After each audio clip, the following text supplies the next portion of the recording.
અચાનક ફરી આગ લાગવાની ઘટના બની। ફાયર વિભાગની 2 ગાડીઓની મદદથી પાણીનો મારો ચલાવવામાં આવ્યો હતો। 2 સપ્તાહ અગાઉ લાગેલી આગ હજુ પણ સંપૂર્ણ રીતે ઓલવાઈ નથી। તો ડમ્પિંગ સાઇટ પર આગના કારણે ચારે બાજુ ધુમાડાના ગોટે ગોટા નજરે પડ્યા છે।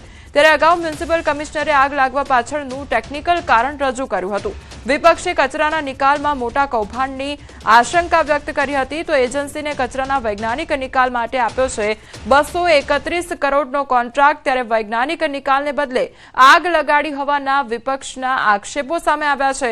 વારંવાર લાગતી આગને કારણે એજન્સી સામે શંકાની સોય ઊભી કરવામાં આવી છે।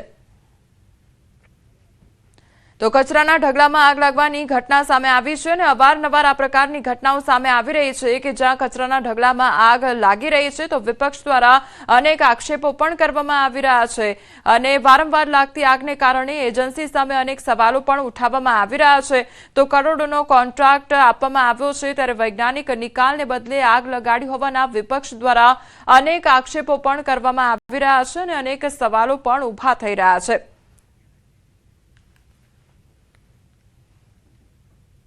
અમદાવાદના રેસ્ટોરન્ટ અને હોટેલ સંચાલકોએ પનીર અંગે માહિતી આપવી પડશે। પનીર કે એનાલોગ પનીર છે તેની મનપાને જાણ કરવી પડશે। મનપાના ફૂડ વિભાગે તમામ ખાદ્ય એકમોને સૂચના આપી છે। ઈમેલ દ્વારા પણ આપવામાં આવી છે સૂચના। હવે મેન્યુમાં પનીરનો પ્રકાર ફરજિયાત દર્શાવવો પડશે। તો હવે પનીરનો ઉપયોગ કરતા પહેલા તમામ જાણકારી પનીર વિશે આપવી પડશે અને પનીર છે કે પછી એનાલોગ પનીર છે તેની મનપાને જાણ કરવી પડશે। મનપાના ફૂડ વિભાગે તમામ ખાદ્ય એકમોને આ અંગેની સૂચના આપી દીધી છે। જે પ્રકારના પનીરનો ઉપયોગ કરતો હોય એ ગ્રાહકો સ્પષ્ટ રીતે વાંચી શકે એ રીતે એને ડિસ્પ્લે કરવાનું રહેશે અને જે ફોસ્કોસની વેબસાઇટ છે FSI એક્ટની એના અંતર્ગત જે 15,000થી વધુ જેટલા રજિસ્ટર્ડ અમારા ફૂડ લાયસન્સ હોલ્ડર છે જે FSI એક્ટ અંતર્ગત એના દ્વારા દરેકને એક ઈમેલ પણ આપવામાં આવ્યો છે।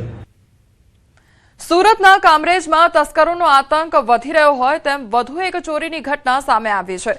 કામરેજના કર્મેશ્વર શોપિંગ સેન્ટર બહાર પાર્ક કરેલી કારનો કાચ પથ્થર વડે તોડી અજાણ્યો શખ્સ માત્ર 5 જ મિનિટમાં અંદર રાખેલી ₹1 લાખની રોકડ ભરેલી બેગ લઈને રફુ ચક્કર થઈ ગયો હતો। આ સમગ્ર ઘટના નજીકના સીસીટીવી કેમેરામાં કેદ થઈ છે જેમાં ગઠિયો સફાઈપૂર્વક હાથફેરો કરતો નજરે પડી રહ્યો છે। ભોગ બનનાર દ્વારા કામરેજ પોલીસને જાણ કરવામાં આવતા પોલીસે સીસીટીવી ફૂટેજના આધારે તપાસનો ધમધમાટ તેજ કર્યો છે।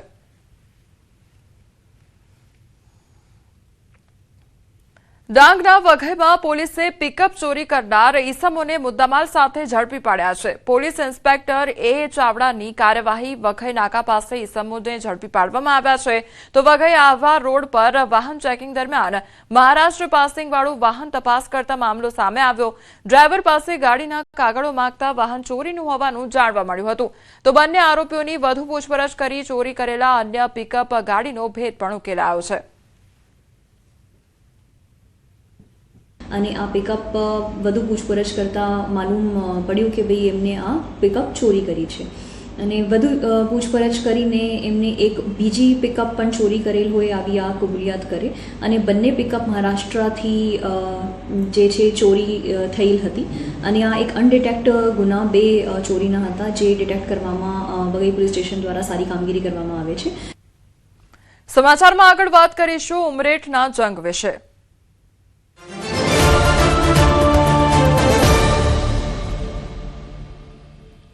આણંદ ઉમરેઠ વિધાનસભાની પેટા ચૂંટણીનો જંગ જામ્યો છે ત્યારે ભાજપના ઉમેદવાર હર્ષદ પરમારે ઉમેદવારી નોંધાવી છે। ઉમરેઠ મામલતદાર કચેરી ખાતે ફોર્મ ભર્યું। બપોરે 12 કલાક અને 39 મિનિટે વિજય મુહૂર્તમાં ઉમેદવારી પત્ર ફોર્મ ભરવામાં આવ્યું ત્યારે મુખ્યમંત્રી ભૂપેન્દ્ર પટેલ ખાસ ઉપસ્થિત રહ્યા। ઉમેદવારી નોંધાવતા પહેલા રેલી યોજી શક્તિ પ્રદર્શન પણ કરવામાં આવ્યું। રેલીમાં મુખ્યમંત્રી મોટી સંખ્યામાં તેમજ કાર્યકરો પણ જોડાયા હતા અને 23 એપ્રિલે ઉમરેઠ બેઠક માટે મતદાન થવાનું છે। 4 મેના રોજ મતગણતરી કરવામાં આવશે। તો ગોવિંદ પરમારનું નિધન થતાં બેઠક ખાલી પડી હતી અને ભાજપે તેમના જ પુત્ર હર્ષદ પરમારને ઉતાર્યા છે મેદાનમાં। ત્યારે ભાજપે આ ચૂંટણીમાં હર્ષદ પરમારની ભવ્ય જીતનો વિશ્વાસ પણ વ્યક્ત કર્યો છે।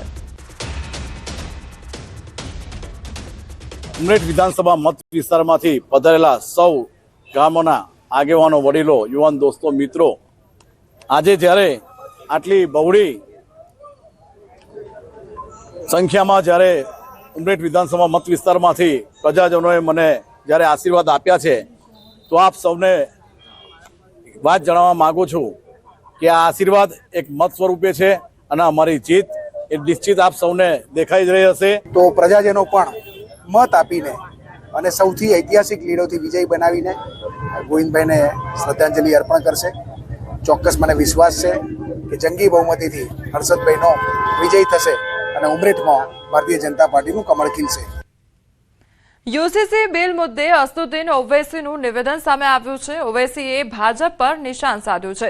જો ગુજરાતમાં શાંતિ હોય તો નવા કાયદો લાવવાની શું જરૂર પડી? યુસીસી મામલે અમે હાઈકોર્ટમાં રજૂઆત કરીશું. પ્રોપર્ટી ખરીદવા મુદ્દે પણ આપી પ્રતિક્રિયા. બીજેપી નફરતની રાજનીતિ કરી રહી છે તેવું નિવેદન આપવામાં આવ્યું છે. आप तो बड़ा पीसफुल स्टेट बोलते हैं इसको, तो ये तो पीसफुल स्टेट नहीं है. अगर पीसफुल स्टेट होता तो तुमको कानून बनाने की जरूरत ही नहीं पड़ती. पीसफुल स्टेट नहीं है फिर ये. और फिर आप बोल रहे यूनिफॉर्म सिविल कोड. हाँ, यहां पर आप हिंदू कानून को मुसलमानों पे लागू कर रहे और आप ये बोल रहे कि हिंदू मुसलमान की प्रॉपर्टी नहीं खरीद सकता ना मुसलमान हिंदू खरीद सकता. कितना कॉन्ट्रडिक्शन है देखो आप. तो नफरत की बुनियाद पर ये पूरी पॉलिटिक्स बीजेपी कर रही है और ये देश के हित में नहीं है. સ્થાનિક ચૂંટણીમાં કોંગ્રેસનો અનોખો નિર્ણય સામે આવ્યો છે. કોંગ્રેસના ઉમેદવારોએ ભરવું પડશે બાંયધરી પત્રક. સાયન્સના ફોર્મ સાથે કોંગ્રેસનું બાંયધરી પત્રક પણ ભરવું પડશે. તો ઉમેદવાર પક્ષપલટો કરે તો સભ્યપદ રદ કરવામાં આવશે. પક્ષાંતર ધારા પ્રમાણે કોર્ટ જઈ સભ્યપદ રદ કરવામાં આવશે.